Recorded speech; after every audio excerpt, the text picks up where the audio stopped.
This episode is sponsored by Squarespace. I used Squarespace to build both Basics with Babish and BingingWithBabish.com. On the sites, you'll find recipes, equipment lists, other news, and updates. All beautifully designed, if I do say so myself. Get 10% off your first Squarespace order by visiting squarespace.com/babish.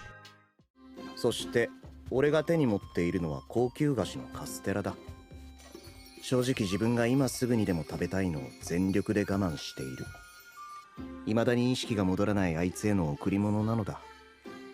あいつは鼻がいいらしいので、もしかしたら。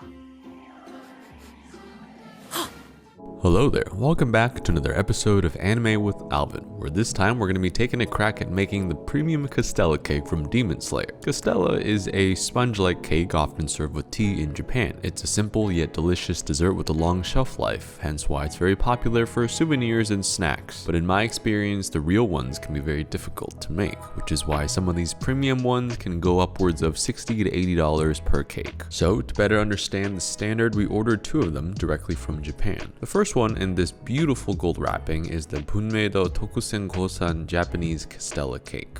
Long name. And the second one was the Shōoken Nagasaki Castella Cake. So, how about an unboxing? We'll start with the Bunmeido one. Oh wow, what a nice beautiful wooden box this comes in. I'm a sucker for this kind of packaging, so I'm already starting to like this one. Once you open it, the cake is delicately enclosed in a sort of paper cardboard situation. You can tell that it has a very uniform texture. Peeling off the parchment on the bottom of a slice, you can see these thick sugar crystals, which seems to match the fact that the black specks shown in the cake in Demon Slayer is a result of high quality sugar. It's difficult to do the visual justice. The egg flavor is strong, but delicious. It's sweet, but not too sweet, and extremely moist. Having eaten a lot of Castella in my life, I can definitely tell that this is one of my top 3 of all time. Let's crack open the second one. This one is from Nagasaki. Visually, it's very similar. It's slightly shorter than the other one in fluffy terms. And upon examining its texture, it's a little bit more dense and definitely not as airy. Yeah, this one definitely used a little bit more flour and relies on more of this syrup and sugar to keep it moist, and doesn't have that delicious egg yolk aroma when using high quality eggs. However, it is still delicious, and if this was served with tea, I would not complain whatsoever. Now that we know what we're up against, it's time to see if we can make our own. Traditionally, Castella is often baked in wooden molds, not steel. We're going to improvise a little bit with these 2 wooden molds we got from Japan, especially designed for Castella baking. I'm lining the bottom of a cast iron tray with parchment paper, adding in 2 of these wooden molds right on top, and then lining each of these with a piece of parchment paper, folding these over the sides and satisfyingly creasing them to make a nice rectangular shape. And my favorite part, 1 last sheet of parchment paper that goes right down the middle and makes a satisfying filled shape. Now, for the eggs. Eggs are a very important part of Castella making. It's kind of the only flavoring and seasoning you have in the entire thing, so we chose high quality eggs, and I'm now separating 10 egg yolks and 6 egg whites. Gosan, which is part of the Bunmeido Castella's name, actually translates to 5:3, which is the ratio of egg yolks to egg whites that make for a good Castella. So after we have our 10 egg yolks and our 6 egg whites separated, I'm whisking together the egg yolks until they are uniform and make a nice yellow thick paste. The 6 egg whites go into a sand mixer, and I'm mixing them on medium to medium high speed until they become a meringue. Now I'm adding in 200 grams of sugar and slowly whisking this at a very high speed until we have very stiff peaks. One way to test that is to flip the whisk attachment over and make sure that the peaks do not fall. In go all of our egg yolks directly into our egg whites, and with a large whisk, I'm slowly whisking this in an upwards motion to not destroy too many of the bubbles in here. Now, one of the other things that makes this a premium Castella is the sugar used in the actual cake itself. We have here 100 grams of black sugar from Okinawa, which has more of this raw taste. Think like brown sugar, but definitely a little bit more grassy, earthy, and slightly more expensive. Since this is raw, we're going to need to sift this before this can go into our cake batter, which is taking a little bit because some of these are just dense crystals that you really got to press through the sieve. But once that's done, in goes 80 grams of syrup.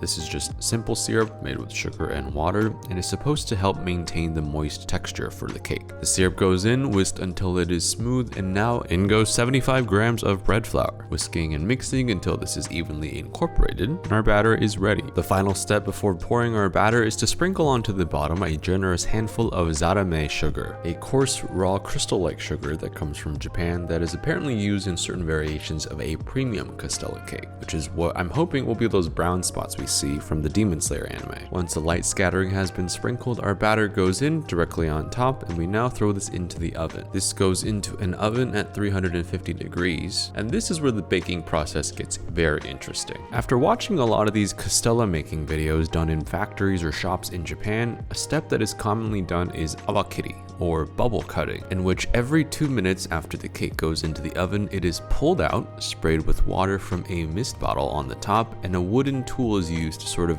mix the batter or stir it so that the top does not dry out and you do not develop a skin. This is supposed to push the batter from the top to the bottom and bring the bottom to the top, ensuring that the batter cooks evenly for another 2 minutes before this process is repeated again 3 times for a total of 4 awakiri. This is my first time ever taking a cake out while it is baking during those initial first minutes, but hey, I trust it. There was a reason why Castella is difficult to make. This is probably one of them. So after doing this 4 times and realizing that I probably should have doubled the batter amount, this goes back into the oven until the top browns, which took about 25 minutes for us. The next step is to put a third wooden rack right on top and then cover with a steel tray to create a steam chamber that essentially will steam the cake from the inside. So to speed up the heat, I turned this up to 375 on convection, which actually turned out to be not a great idea because the air from the convection actually killed a lot of the steam and blew it out, which caused our cake to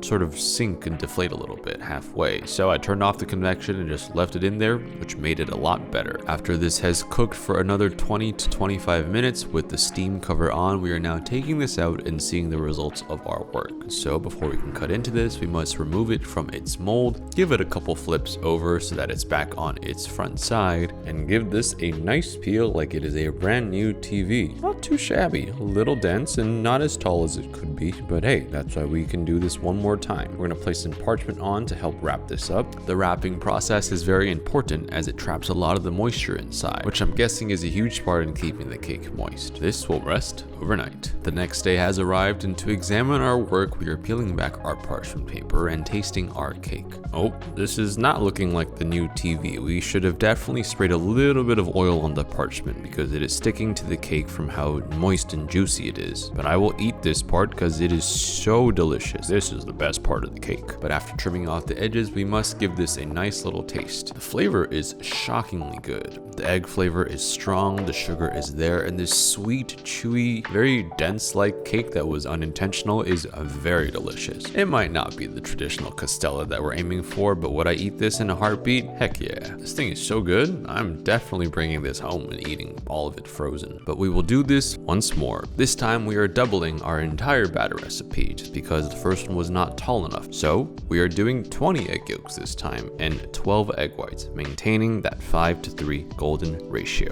Now we will just speed through this. So we're making the meringue, adding in double the amount of sugar, which is now 400 grams this time, and making stiff peaks. After that is done, whisking in 20 whole egg yolks that we have now smoothed into a paste. Following that goes in 200 grams of our Okinawa black sugar, folded in with the whisk, and then we're going to proceed with 160 grams of syrup, whisking that in one more time, and 150 grams of bread flour. I think the first one was a little bit too floury and too dense, so when doubling the batter recipe, I'm actually keeping the flour pretty much the same. After our batter is nicely mixed, we are once more sprinkling our zarame sugar on the bottom of our mold and then dumping this batter, but now through a sieve to get rid of any extra bubbles. So thank you to Rachel for holding this down for me. Once our batter has delicately enrobed all of our little crystal chunks, this goes into the oven, this time 325 degrees, and we are repeating the awakiri process, spraying the top with the mist, turning it with the spoon, and doing this for a total of 4 times every 2 minutes on the dot to be precise. Once this is done, we are actually increasing the heat to 375 and turning on the convection for the browning part so that we can brown the top as quick as possible. This only took 15 minutes or so, which is 10 minutes shorter than our previous attempt. Once the top is brown, I'm adding in our third wooden rack, putting on our steel tray and turning off the convection and reducing the heat to 350 degrees for another 25 to 30 minutes so that it can steam properly this time. And the results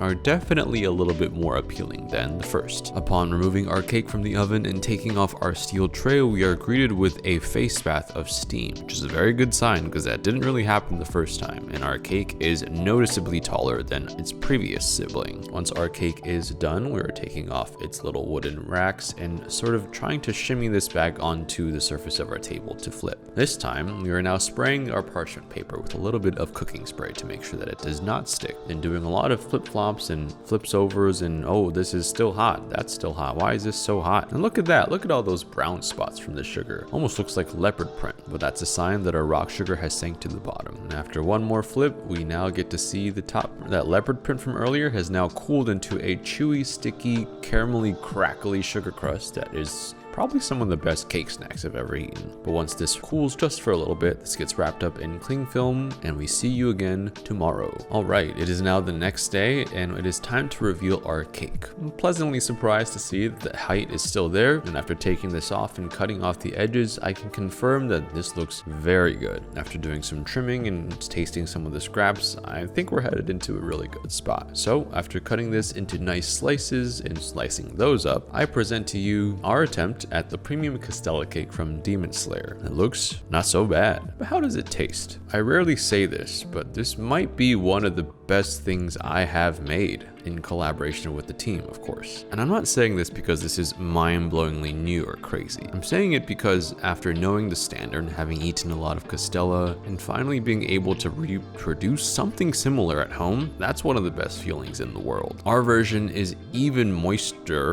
and fluffier than the other two that we bought. It's almost juicy, like a juicy cake. The egg aroma is there, the sweetness is perfect, it's not dense at all, and it's highly addictive. To be fair, we did not have to package this and ship this overseas, which is probably why it tastes a little bit better, but I am proud of this and I would easily serve this to my friends if they came over for tea. And the coolest part to me is that there's no oil or butter in this cake batter. There is no leavening agent. It is all just eggs, egg whites, a little bit of flour, sugar, and a lot of patience. Simple, but beautiful at the same time. Something that I like very much.